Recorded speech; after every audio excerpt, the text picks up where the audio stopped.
tous et bienvenue sur ma chaîne. Je vous retrouve aujourd'hui pour une vidéo spéciale bébé, mais plus particulièrement spéciale enfant, puisque nous allons parler des colères chez l'enfant.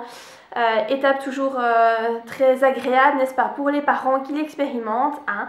Voilà, pourquoi j'ai décidé de vous parler de ça aujourd'hui, c'est parce que moi je suis en plein dedans, hein. Ma fille, elle a donc un peu plus de 3 ans, elle a toujours été plutôt calme, des grosses colères elle en a jamais vraiment fait, voilà, elle a fait de temps en temps des petites crises comme tous les enfants, mais c'est vrai que depuis quelques semaines, voilà, les colères se sont installées, elles sont pas faciles à gérer et donc du coup, comme je savais pas trop comment faire, je me suis un peu renseignée, j'ai lu des livres, etc. pour essayer de voir un petit peu comment je pouvais faire, pour essayer de gérer le mieux possible, parce que j'ai pas envie de faire des erreurs avec ma fille, enfin un peu comme tous les parents, on n'est pas parfait mais on essaye quand même de faire du mieux qu'on peut. Donc je me suis dit que j'allais un petit peu vous faire part de tout ce que j'ai pu glaner ici et là, en sachant que évidemment c'est de la théorie. Dans la pratique, c'est pas aussi simple, hein, faut bien se le dire, voilà, quand l'enfant commence à faire une colère, une crise, nous en tant que parents on est fatigués, voilà, on rentre du boulot, ce genre de choses et on n'a vraiment pas envie d'avoir encore à gérer une colère. Mais voilà, je vais voir avec vous ce que les colères renferment, on va voir aussi qu'elles sont nécessaires et comment on peut essayer de les gérer le mieux possible. Donc il faut déjà savoir que la colère c'est une étape nécessaire pour l'enfant pour qu'il accepte, pour qu'il fasse son deuil en fait. Puisqu'il se met en colère parce qu'il ne peut pas avoir quelque chose, donc il doit faire le deuil de cette chose qu'il ne peut pas avoir. Il apprend aussi de cette façon la frustration, parce que évidemment même si on essaye de faire en sorte qu'il ait toujours plus ou moins ce qu'il veut, il y a certaines choses qui sont impossibles à lui donner parce que parfois les enfants ont des demandes complètement impossibles à réaliser et donc voilà, il y a toujours une part de frustration dans sa vie, on ne sait pas faire autrement, c'est comme ça. Évidemment il ne faut pas le frustrer de façon excessive, hein. Voilà, c'est vraiment le frustrer sur des choses normales, hein. On ne peut pas tout avoir dans la vie, donc voilà, il doit apprendre la frustration et il doit faire son travail de deuil et ce travail de deuil passe par la colère, donc c'est ça qui est embêtant. Pour qu'il puisse accepter de ne pas avoir cette chose qu'il réclame, il doit en passer par la colère. C'est une des étapes voilà, par lesquelles il doit passer pour arriver à l'acceptation. Donc c'est aussi pareil normalement pour les adultes, hein. Imaginez, enfin rappelez-vous, quand vous avez eu une rupture amoureuse, voilà, vous êtes fait larguer, vous passez par toutes sortes d'étapes, mais rappelez-vous, il y a un certain moment où vous allez passer par la colère. Voilà, je suis sûre qu'on l'a déjà tous expérimenté, voilà, on passe par la colère, on est en colère contre celui qui nous a fait du mal, qui nous a fait souffrir, etc. pour enfin parvenir à accepter cette situation que l'on subit. Donc voilà, il faut vraiment savoir que la colère, c'est une étape nécessaire pour accepter les choses. Il faut savoir aussi que chez l'enfant, la colère doit être entendue. Voilà, vous devez accompagner votre enfant dans la colère, vous ne devez pas le laisser tout seul dans son coin faire sa colère. Vous devez vraiment l'entendre, lui montrer que vous avez entendu qu'il était en colère, que vous avez compris qu'il était en colère. Vous ne devez pas le laisser seul face à lui-même pour gérer cette colère parce qu'il est encore trop petit pour le faire. Alors parfois l'enfant peut aussi se mettre en colère, donc en général c'est pour tout et n'importe quoi, hein, vraiment des bêtises. Ça peut aussi signifier qu'il est épuisé, qu'il est fatigué et qu'il a besoin de dormir. Et donc le fait de se mettre en colère pour des conneries, hein, en fait il essaie d'attirer votre attention sur ses besoins en fait. Il ne sait pas exprimer lui-même qu'il est fatigué ou voilà. Donc il va essayer d'attirer votre attention pour que vous compreniez de vous-même qu'en fait il a besoin de dormir, qu'il est fatigué. Donc ça c'est nous en tant qu'adultes avec notre esprit voilà, qui réfléchit. Nous devons réfléchir, se demander pourquoi l'enfant se met comme ça en colère pour des bêtises et se dire que peut-être oui il est fatigué et que c'est pour ça qu'il va se mettre en colère pour tout et rien. Alors ce qui peut aussi arriver, moi ça je l'ai expérimenté, c'est la colère quand il sort de l'école. Moi c'est surtout ça que j'ai vécu ces derniers temps, maintenant l'école est finie, mais voilà, j'ai vécu ça pendant plusieurs jours d'affilée. Il se peut que votre enfant commence à faire des colères quand vous rentrez chez vous après une journée d'école. Pourquoi il fait ça ? En fait, c'est parce que quand il est à l'école, il doit exercer un contrôle permanent sur lui-même parce qu'il n'est pas dans un environnement sécurisant, on va dire. Enfin, l'école c'est sécurisant, mais c'est pas aussi sécurisant que la maison. Quand il rentre chez lui, il peut enfin relâcher ce contrôle qu'il a subi toute la journée sur lui-même. Il se relâche et il se montre tel qu'il est parce qu'il sait que vous, en tant que parent, vous allez continuer à l'aimer. Il sait qu'il peut se montrer à vous tel qu'il est vraiment. Donc il faut qu'il relâche ce contrôle qu'il a exercé toute la journée sur lui et ça passe par la colère. Voilà, c'est une étape nécessaire. Moi, je l'ai vraiment expérimenté, hein. Il suffisait qu'on rentre à la maison. Ma fille me demandait 36 000 choses à manger, des biscuits, voilà, des trucs sucrés que je voulais pas lui donner. Mais voilà, ça tournait en colère directement, elle se mettait à hurler, ça durait une demi-heure. C'est difficile parce que les enfants hurlent pas en silence, n'est-ce pas? Ça fait vraiment énormément de bruit, donc c'est pas facile. J'essaie à chaque fois de prendre sur moi pour, enfin voilà, de me rappeler ça, de me dire, ben voilà, elle se relâche parce qu'elle sait qu'elle a confiance en moi, en fait, elle a confiance en ses parents, elle sait qu'elle peut se montrer telle qu'elle est. Et donc il faut l'écouter, voilà, rester près d'elle et ça va finir par passer. Et de fait, ça finissait par passer. On ne cédait pas, évidemment, hein, je ne cédais pas à ses caprices, mais la colère finissait par passer une fois qu'elle avait pleuré un bon coup et qu'elle s'était énervée un bon coup. Je vous l'ai dit, il faut accepter la colère de l'enfant et donc pour ça, il faut lui dire des phrases comme par exemple « Je comprends que tu es en colère parce que… » et citer la raison de la colère.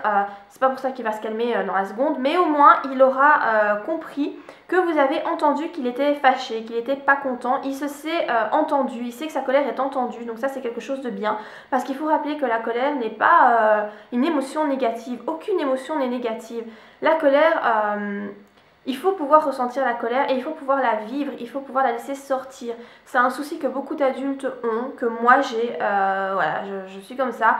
Je me mets jamais en colère parce que je ne sais pas me mettre en colère. Pourquoi? Parce que mes parents, quand j'étais petite, et je suis sûre qu'il y a beaucoup de gens dans ce cas-là, dès que je me mettais, si j'essayais de me mettre en colère, tout de suite je me faisais gronder, tout de suite j'étais punie, mes parents ne m'écoutaient pas en fait, ils n'écoutaient pas cette colère que je pouvais ressentir et donc j'étais une petite fille qui se mettait jamais en colère, je n'ai jamais fait de crise, rien du tout et j'ai pas appris à gérer ça, à gérer cette colère. Du coup quand je ressens un semblant de colère, je sais pas comment la gérer, du coup je l'enfouis en moi et il n'y a rien de plus mauvais que d'enfuir des émotions parce que c'est comme ça qu'on crée des maladies à l'âge adulte. Donc vraiment la colère c'est un sentiment qui doit pouvoir sortir et donc vous devez vraiment aider votre enfant à faire sortir cette colère et à ne pas la refouler, surtout pas, parce que ça lui portera préjudice dans sa vie d'adulte. Il y a plusieurs façons de gérer la colère. Pour un tout petit, donc en général c'est moins de 3 ans, hein, plus 2 ans, il faut contenir l'enfant quand il est en colère, donc il commence à s'énerver, vous devez le serrer dans vos bras. Alors il va certainement se débattre, il va pas vouloir, il va essayer peut-être de vous frapper. Vous devez vraiment le coincer, essayer qu'il vous fasse pas mal évidemment, hein. Vous devez le coincer pour vraiment le contenir. Il va se débattre et vous verrez qu'après un certain moment, il va arrêter de se débattre, il va se laisser aller dans vos bras parce qu'il a besoin de ça. Il va avoir besoin que, voilà, que vous maintenez un contact physique avec lui. Donc ça c'est valable pour un tout petit. Pour un plus grand, donc en général c'est après 3 ans, ça dépend un petit peu des enfants, ça dépend de la maturité, ça dépend de plein de choses, un enfant n'est pas l'autre. Voilà, donc ça dépend un petit peu de son état de maturité, hein. Vous pouvez l'inviter à aller crier dans une autre pièce. Moi je sais qu'avec ma fille, donc elle a un peu plus de 3 ans, ça fonctionne pas encore. Voilà, quand elle est en colère, l'autre jour voilà, j'ai invité, je lui ai dit écoute, on va aller un petit peu dehors, on va aller crier. Elle voulait pas, hein, voilà, ça n'a pas du tout fonctionné. Il faut que l'enfant comprenne que c'est pas une punition. Vous l'invitez à aller crier dans une autre pièce. Mais c'est pas une punition, donc vous lui dites pas oh tu m'énerves, c'est bon, va faire ta colère dans ta chambre, ce genre de choses, non, parce que ça c'est une punition. Non, vous devez vraiment l'inviter à dire voilà, je comprends que tu es en colère, on va essayer d'extérioriser ta colère, si tu veux tu peux aller dans, je sais pas, la salle de bain, la toilette, n'importe quoi. Tu peux aller crier un bon coup et ça ira mieux. Mais ça, il faut que l'enfant ait une certaine maturité pour pouvoir le faire. Ce qui marche aussi très très bien, c'est le coussin de la colère. Donc vous achetez un coussin spécialement conçu, enfin voilà, un coussin qui sera le coussin de colère, hein, voilà, ce sera son appellation. Et donc dès que votre enfant fait une colère, vous l'invitez à frapper dans le coussin. Voilà, c'est vraiment le coussin qui s'en prend plein la tronche, hein. Dès que l'enfant a une colère, vous l'invitez à frapper dans le coussin pour décharger sa colère. C'est le coussin de la colère. Ça invite l'enfant à exprimer sa colère. Voilà, il la refoule pas. Il peut l'exprimer, mais vous l'invitez à l'exprimer d'une façon adéquate et pas en criant dans toute la maison et voilà, en vous faisant une vie pas possible. Mais voilà, le fait de faire ça, il faut que l'enfant ait une certaine maturité. Moi j'ai essayé le coussin de la colère aussi avec ma fille. J'ai pris un coussin, je lui ai dit allez vas-y, j'ai compris que tu étais en colère, frappe dedans, décharge-toi. Mais elle voulait pas, ça fonctionnait pas. Tout ce qu'elle voulait, en fait, moi ma fille quand elle est en colère, elle hurle. Et si je m'éloigne d'elle, en fait, elle crie non et elle court en fait dans mes jambes. Elle veut absolument que je vienne près d'elle. Et quand j'essaye de la toucher, elle s'écarte. Elle veut pas que je la prenne dans mes bras. Donc en fait avec elle ce qu'il faudrait que je fasse c'est la contenir comme un tout petit parce que à mon avis quand elle était petite j'ai pas bien géré ses colères parce que je savais pas que c'est comme ça que je devais faire. Donc le fait de pouvoir passer à la gestion de la colère pour les plus grands, il faut être passé par la gestion de la colère des plus petits. Donc si vous n'avez pas bien géré la colère en contenant votre enfant quand il était plus petit, vous arriverez certainement pas très bien à utiliser le procédé du coussin de la colère où tu as écrit dans une autre pièce. Moi, c'est ce qui se passe pour moi. Donc du coup, maintenant, quand elle est en colère, je la tiens pas spécialement dans mes bras, mais je reste près d'elle et voilà, j'attends que ça passe. On va dire ça comme ça, je prends mal en patience, j'attends vraiment que ça passe. Et voilà, j'espère que, voilà, que ça va l'aider en tout cas et que ça va... que je vais bientôt pouvoir passer à l'étape supérieure. Hein. Alors, il y a des enfants qui se mettent aussi en colère à cause de leurs parents. Parce que les parents ne se mettent jamais en colère et du coup, cette colère que le parent va refouler, l'enfant va prendre l'émotion pour lui. Il ne sait pas d'où vient cette émotion, mais il la ressent et donc il la prend. Les enfants sont vraiment des éponges, en particulier pour leurs parents. Tout ce que les parents ressentent, en général les enfants le ressentent aussi. Et si le parent refoule une émotion, ne la laisse pas sortir, l'enfant va la prendre pour lui. Du coup, cette colère que le parent ressent et qu'il n'extériorise pas, c'est l'enfant qui va le prendre et il ne saura pas d'où vient cette colère. Il ne comprend pas, mais voilà, il va la prendre pour lui et voilà, la colère va s'extérioriser à travers l'enfant alors que c'est une colère qui ne lui appartient pas. C'est pour ça que c'est très important qu'en tant qu'adulte, on essaye vraiment au maximum de ne pas refouler ses émotions, de ne pas refouler la colère. Ça peut nous arriver d'être en colère, c'est une émotion tout à fait normale. Et il faut pouvoir trouver un moyen de l'extérioriser. Voilà, il faut trouver vraiment une façon de faire qui nous convienne à tous. Souvent les femmes, elles se mettent à pleurer. C'est peut-être une généralité vite faite, mais c'est vrai que les femmes... Une fois qu'on est en colère, qu'on se sent pas bien, on pleure. Et une fois qu'on a pleuré, eh ben, ça va mieux. Alors par rapport aux enfants qui sont un peu tyrans, vous savez, il y a des enfants qui se mettent vraiment en colère tout le temps, qui sont vraiment, voilà, on les appelle en général des sales gosses, hein, c'est pas compliqué.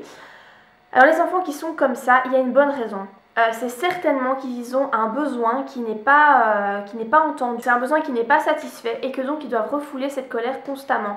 Donc là, à ce moment-là, c'est bon d'essayer de creuser, de voir vraiment ce qui ne va pas, peut-être d'aller voir un psychothérapeute si vraiment les parents s'en sortent pas, qu'ils comprennent pas, qu'ils ont beau creuser, ils ne trouvent pas. Il y a toujours une raison à tout chez l'enfant. Voilà, si un enfant est constamment en colère, si c'est vraiment un petit tyran, c'est qu'il y a quelque chose derrière et il faut pouvoir mettre le doigt dessus parce qu'on ne peut pas laisser son enfant comme ça parce que pour le parent, c'est infernal, le parent en souffre, mais l'enfant en souffre aussi, donc il faut pouvoir creuser plus loin. Si jamais vous êtes en colère en tant qu'adulte, mais que vous êtes en colère contre votre enfant cette fois, donc vous êtes vraiment en colère contre lui, il a fait une grosse bêtise ou enfin voilà, vous êtes vraiment en colère contre lui. Il faut pouvoir formuler votre colère sans accuser l'enfant. Ce que vous pouvez faire, vous pouvez dire donc, la formulation quand tu donc, fais la chose qui nous met en colère, je ressens en général la colère, hein, je suis en colère, je ressens de la colère, je ressens du ressentiment, ce genre de choses.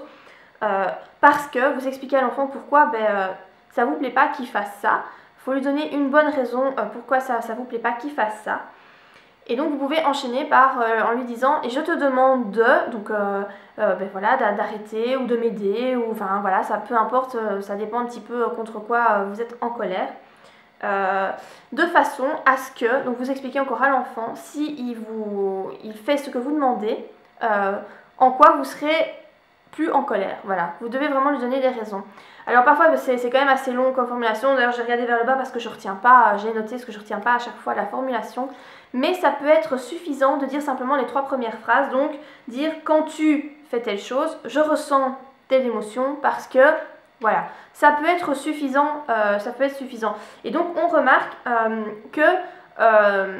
donc on n'accuse pas l'enfant, on dit voilà quand tu fais telle chose, je ressens, donc moi je ressens, vous n'accusez pas l'enfant, vous parlez vraiment de vous, de ce que vous ressentez et ça c'est vraiment très très important, l'enfant ne se sent pas accusé mais vous parlez vous de vos émotions et voilà et ça c'est quelque chose qui est important et en fait c'est pas qu'avec les enfants, hein, même dans notre vie d'adulte quand on se dispute avec son conjoint etc, c'est toujours bien de parler en je et pas en disant tu mais plutôt je pense ou je ressens, ce genre de choses c'est toujours mieux dans un dialogue. Pour revenir à l'enfant qui est colérique, qui est un peu tyrannique, si vous ne trouvez pas de cause à sa souffrance, de cause à ses colères, que tous ses besoins sont gérés, que voilà qu'il a tout pour être heureux, qu'il n'y a vraiment aucun souci, c'est certainement qu'il y a un refoulement de colère chez vous en tant que parent. Vous devez avoir une colère qui est vraiment enfouie chez vous et que l'enfant la ressent et l'extériorise pour vous, à votre place. Donc à ce moment-là, c'est plutôt vous qui devez aller faire un petit travail d'introspection sur vous-même, peut-être vous faire aider, aller voir une kinésiologue. Les kinésiologues, c'est franchement pas mal au niveau des émotions. Voilà, si vous ne connaissez pas la kinésiologie, voilà, en fait, ce sont des personnes qui travaillent en fait sur votre corps. On s'entend en fait, je crois que c'est l'influx nerveux. On vous fait en fait des manipulations au niveau des poignets. Voilà, c'est assez complexe, hein. Moi, j'ai déjà fait des séances. J'ai fait une séance il n'y a pas longtemps pour ma fille. Je dois y retourner d'ailleurs. Et, et donc en fait, ça agit sur les émotions. C'est le corps qui répond en fait aux demandes du kinésiologue. Et il y a certaines réponses qui en ressortent. Vous pouvez vous soigner en prenant des fleurs de bac. Donc voilà, bon, ça la kinésiologie, je ne vais pas en faire voilà, tout un discours parce que c'est trop long à expliquer, trop complexe. Mais voilà, sachez que la kinésiologie peut vous aider par rapport à vos émotions. Si vous avez une colère qui est refoulée, allez voir un kinésiologue, ça peut être très très bien parce que ça va faire sortir cette colère. Donc voilà, ça peut être vraiment une très très bonne chose. Donc voilà, par rapport à la colère, je crois que j'ai survolé en gros ce qu'on pouvait en dire. Évidemment, je ne rentre pas dans le détail. Donc si vous avez envie d'avoir plus de détails voilà, sur la colère, je vous invite à lire des livres, etc. Moi, je vous en parle vraiment en gros. Je vous donne peut-être des pistes si voilà, vous êtes en pleine période de crise chez vous, que votre enfant fait colère sur colère et que vous avez une tête comme ça tous les soirs parce que c'est difficile à gérer. Mais voilà, sachez que la colère, en tout cas... ça vient toujours de quelque part. Voilà, l'enfant se met pas en colère pour le plaisir de se mettre en colère, c'est vraiment qu'il y a une raison.